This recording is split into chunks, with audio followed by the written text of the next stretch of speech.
This is the IELTS listening test. You will hear a number of different recordings and you will have to answer questions on what you hear.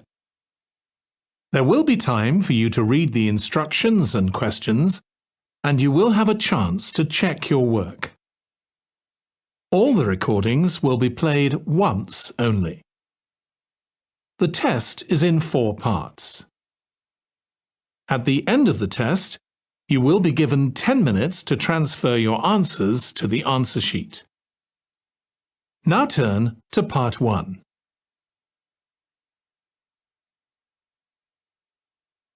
Part 1. You will hear a woman who works at an employment agency talking to a man about jobs he could apply for. First, you have some time to look at questions 1 to 5.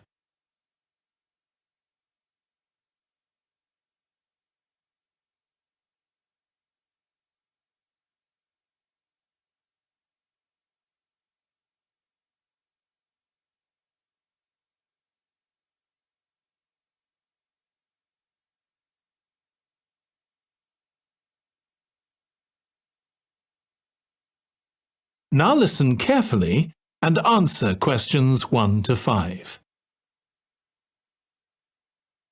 Good morning. Thanks for coming in to see us here at the agency, Joe.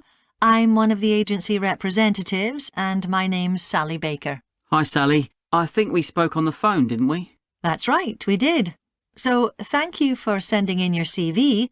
We've had quite a careful look at it, and I think we have 2 jobs that might be suitable for you. OK. The first one is in a company based in North London. They're looking for an administrative assistant. OK. What sort of company is it? They're called Home Solutions, and they design and make furniture. Oh, I don't know much about that, but it sounds interesting. Yes, well, as I said, they want someone in their office, and looking at your past experience, it does look as if you fit quite a few of the requirements. So on your CV, it appears you've done some data entry? Yes. So that's one skill they want. Then they expect the person they appoint to attend meetings and take notes there. OK. I've done that before, yes. And you need to be able to cope with general admin. Filing and keeping records and so on. That should be OK. And in my last job, I also had to manage the diary. Excellent. That's something they want here too. I'd suggest you add it to your CV. I don't think you mentioned that, did you? No. So, as far as the requirements go, they want good computer skills, of course, and they particularly mention spreadsheets. That should be fine. And interpersonal skills, which would be something they'd check with your references. I think that should be OK, yes. Then they mention that they want someone who is careful and takes care with details.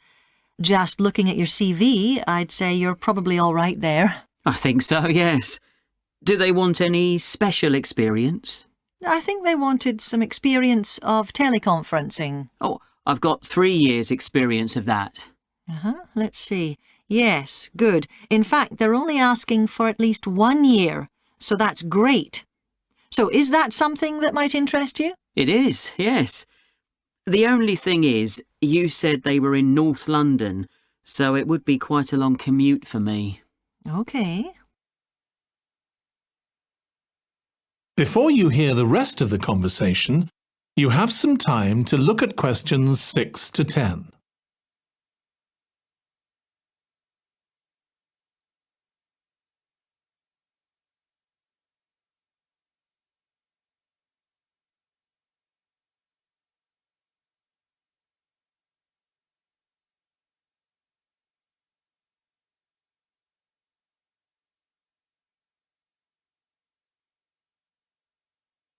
Now listen and answer questions 6 to 10. So the second position might suit you better as far as the location goes. That's for a warehouse assistant, and that's in South London. Yes, that would be a lot closer. And you've worked in a warehouse before, haven't you? Yes. So as far as the responsibilities for this position go, they want someone who could manage the stock, obviously, and also deliveries. That should be OK. You've got to keep track of stuff, but I've always been quite good with numbers. Good. That's their first requirement. And they want someone who's computer literate, which we know you are. Sure. Then they mention organisational skills. They want someone who's well organised. Yes, I think I am. And tidy? Yes, they go together really, don't they? Sure. Then the usual stuff. They want someone who can communicate well, both orally and in writing. OK. And for the last warehouse job I had, one of the things I enjoyed most was being part of a team. I found that was really essential for the job. Excellent. Yes, they do mention that they want someone who's used to that, yes. Now, when you were working in a warehouse last time, what sorts of items were you dealing with? It was mostly bathroom and kitchen equipment, sinks and stoves and fridges. So you're okay moving heavy things? Sure, I'm quite strong and I've had the training. Good. Now, as far as experience goes, they mention they want someone with a licence and that you have experience of driving in London, so you can cope with the traffic and so on. Yes, no problem. And you've got experience of warehouse work.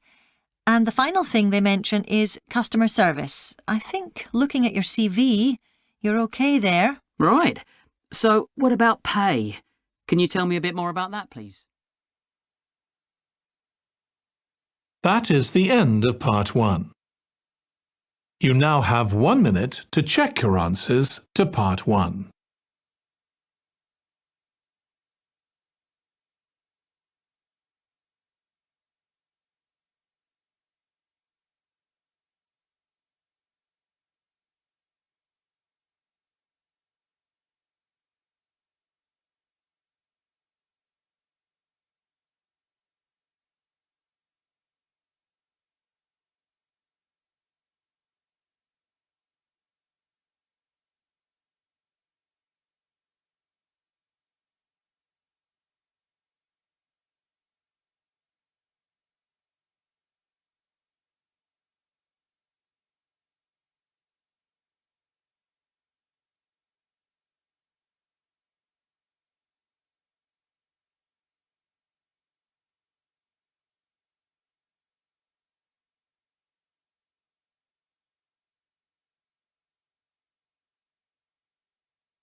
Part 2. You will hear a woman called Alice Riches talking on the radio about a scheme which involves closing streets to traffic to allow children to play. First, you have some time to look at questions 11 to 16.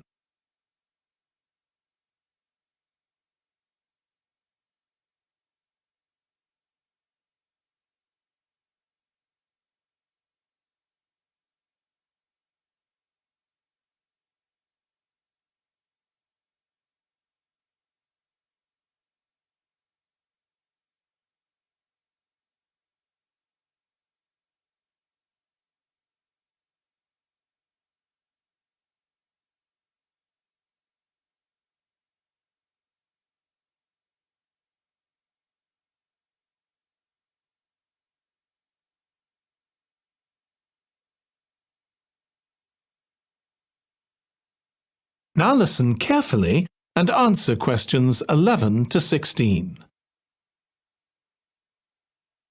My guest on the show today is Alice Riches, who started the Street Play scheme where she lives in Beechwood Road. For those of you that don't already know, Street Play involves local residents closing off their street for a few hours so that children have a chance to play in the streets safely. She started it in her own street, Beechwood Road, and the idea caught on. And there are now street play schemes all over the city. So when did you actually start the scheme, Alice? Well, I first had the idea when my oldest child was still a toddler. So that's about 6 years ago now. But it took at least 2 years of campaigning before we were actually able to make it happen. So the scheme's been up and running for 3 years now. We'd love to be able to close our road for longer, for the whole weekend, from Saturday morning until Sunday evening, for example. At the moment, it's just once a week. But when we started, it was only once a month. But we're working on it. So, what actually happens when Beechwood Road is closed? We have volunteer wardens, mostly parents, but some elderly residents too, who block off our road at either end. The council have provided special signs, but there's always a volunteer there to explain what's happening to any motorists. Generally, they're fine about it. We've only had to get the police involved once or twice. Now, I should explain that the road isn't completely closed to cars, but only residents' cars are allowed. If people really need to get in or out of Beechwood Road, it's not a problem as long as they drive at under 20 kilometres per hour. But most people just decide not to use their cars during this time, or they park in another street. The wardens are only there to stop through traffic. So, can anyone apply to get involved in street play? Absolutely. We want to include all kids in the city, especially those who live on busy roads. It's here that demand is greatest. Obviously, there isn't such demand in wealthier areas where the children have access to parks or large gardens, or in the suburbs where there are usually more places for children to play outside. I'd recommend that anyone listening who likes the idea should just give it a go. We've been surprised by the positive reaction of residents all over the city, and that's not just parents. There are always a few who complain, but they're a tiny minority. On the whole, everyone is very supportive and say they're very happy to see children out on the street, even if it does get quite noisy. Before you hear the rest of the conversation, you have some time to look at questions 17 to 20.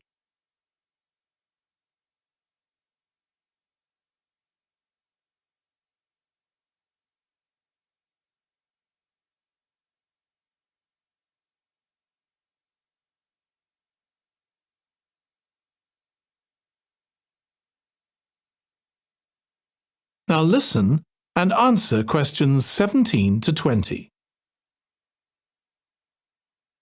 There have been so many benefits of street play for the kids.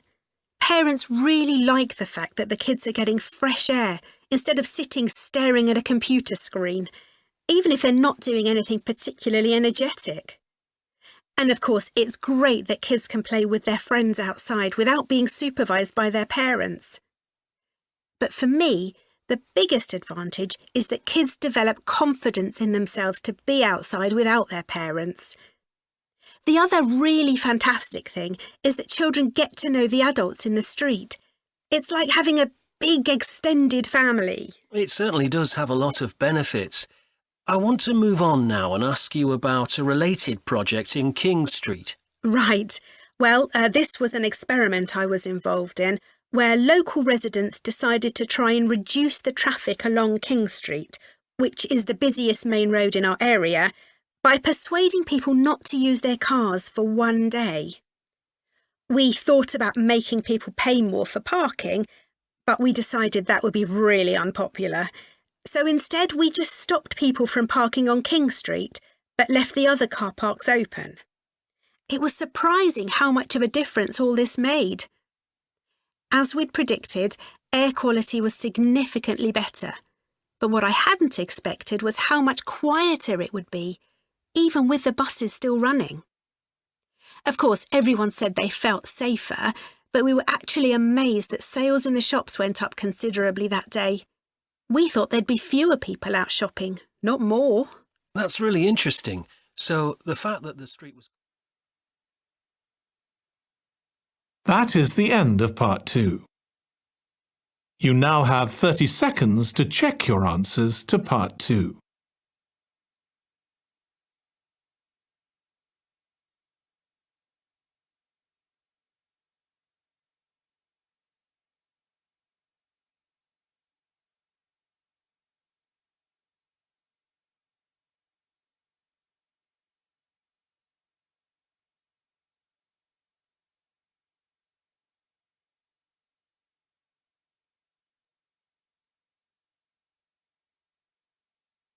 Part 3.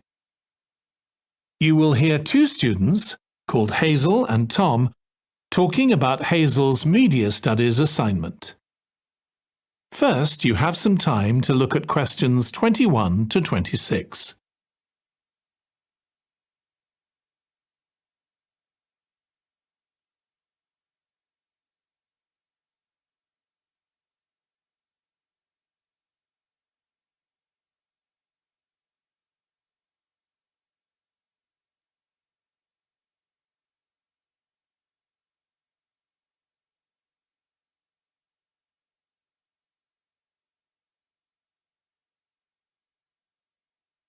Now listen carefully and answer questions 21 to 26. Tom, could I ask you for some advice, please? Yes, of course. If you think I can help. What's it about?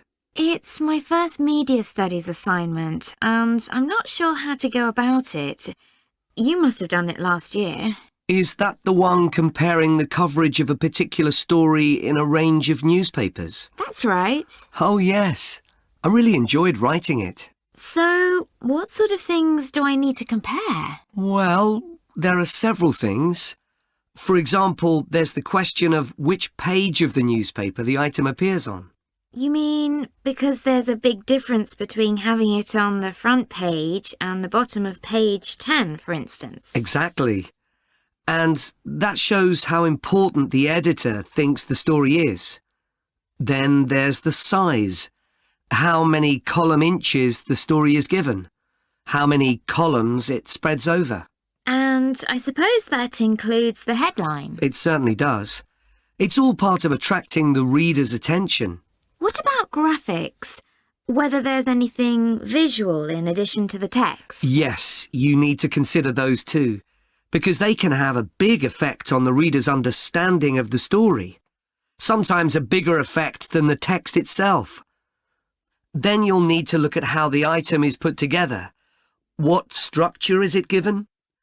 Bear in mind that not many people read beyond the first paragraph.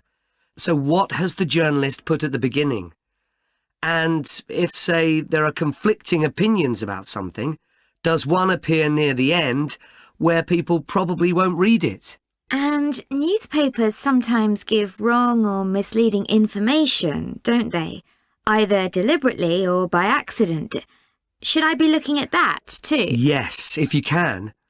Compare what's in different versions, and as far as possible, try and work out what's true and what isn't. And that relates to a very important point. What's the writer's purpose? Or at least the most important one, if they have several. It may seem to be to inform the public, but often it's that they want to create fear or controversy, or to make somebody look ridiculous. Gosh, I see what you mean. And I suppose the writer may make assumptions about the reader. That's right. About their knowledge of the subject, their attitudes, and their level of education, which means writing so that the readers understand without feeling patronised. All of that will make a difference to how the story is presented. Before you hear the rest of the discussion, you have some time to look at questions 27 to 30.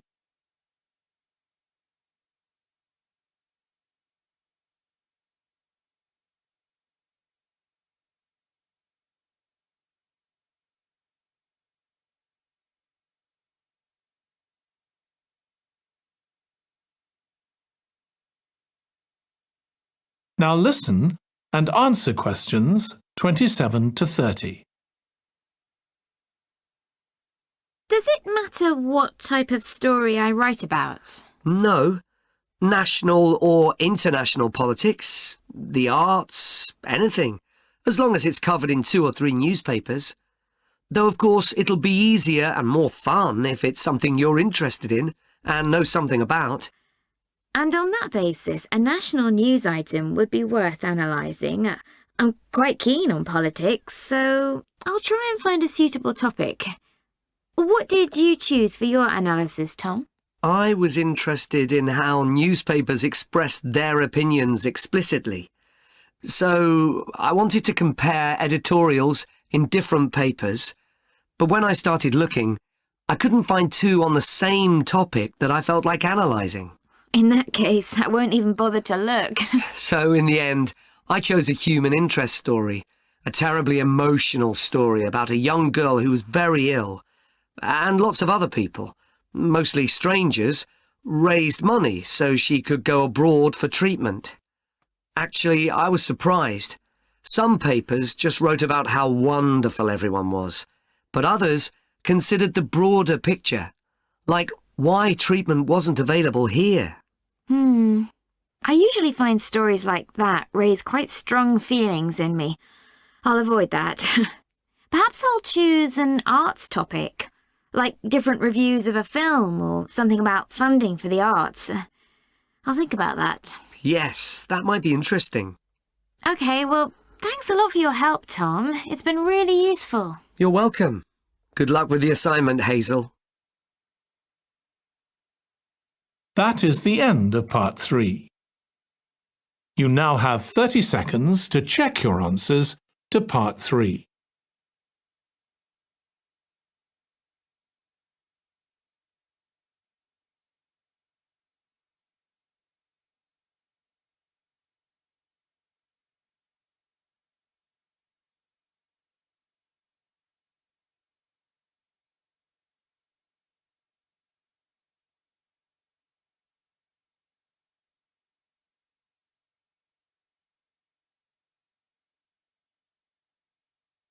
Part 4.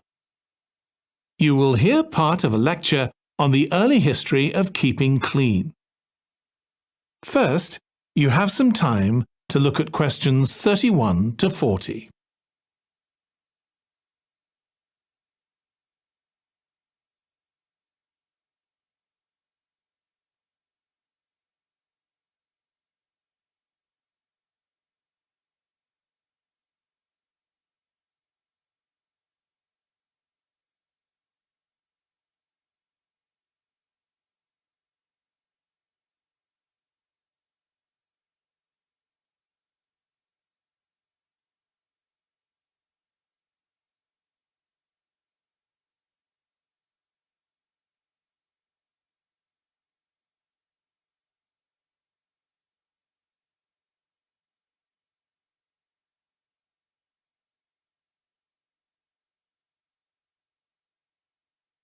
Now listen carefully and answer questions 31 to 40.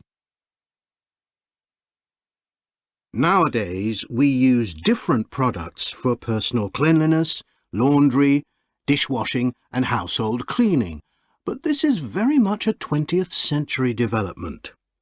The origins of cleanliness date back to prehistoric times.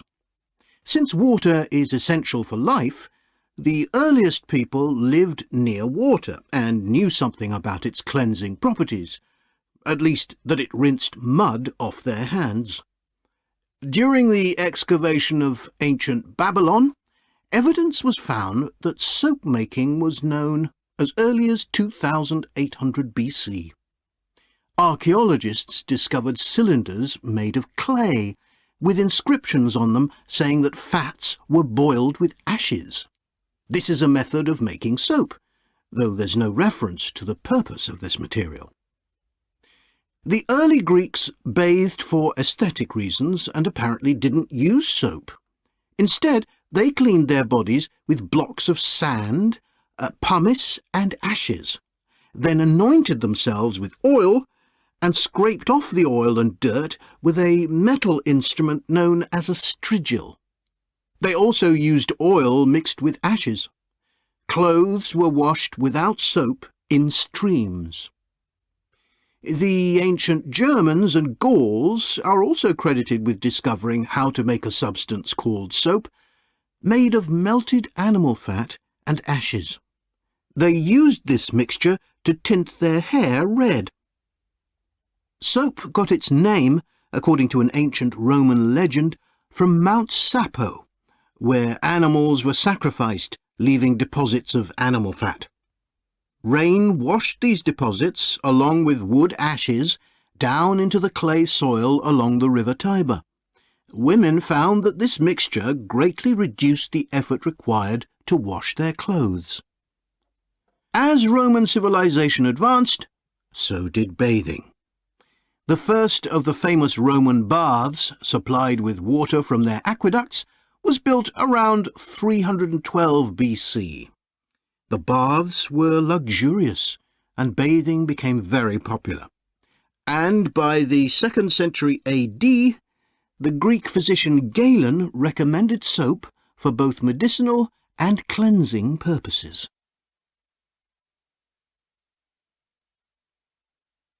After the fall of Rome in 467 AD and the resulting decline in bathing habits, much of Europe felt the impact of filth on public health.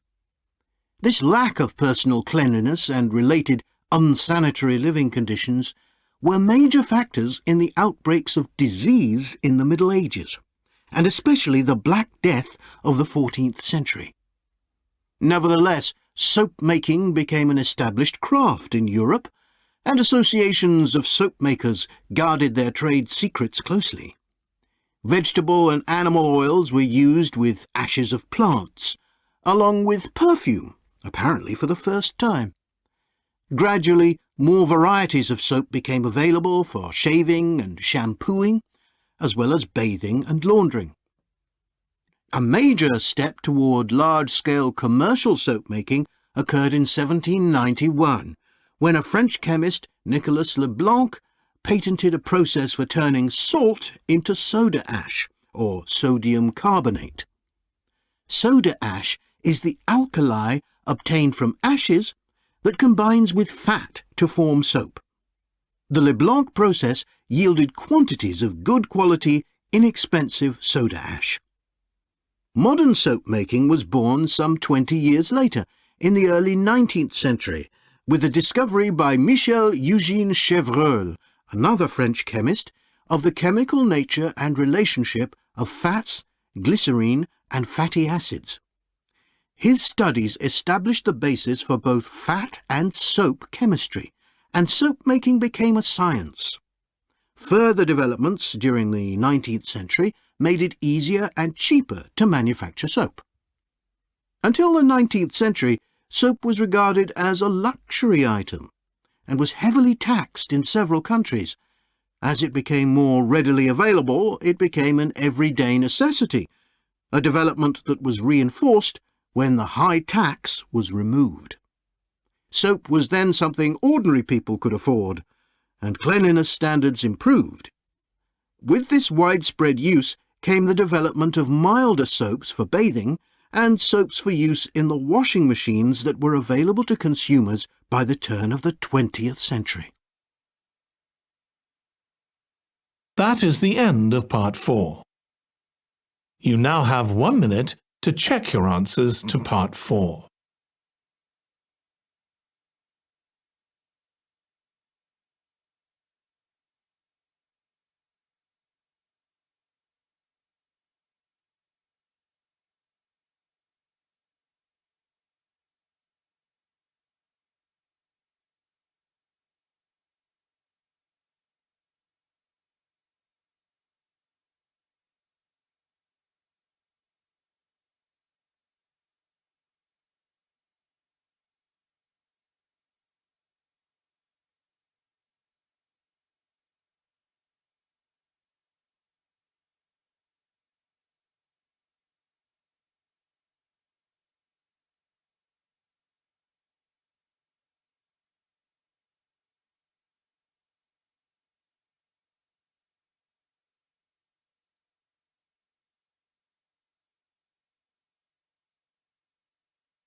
That is the end of the listening test.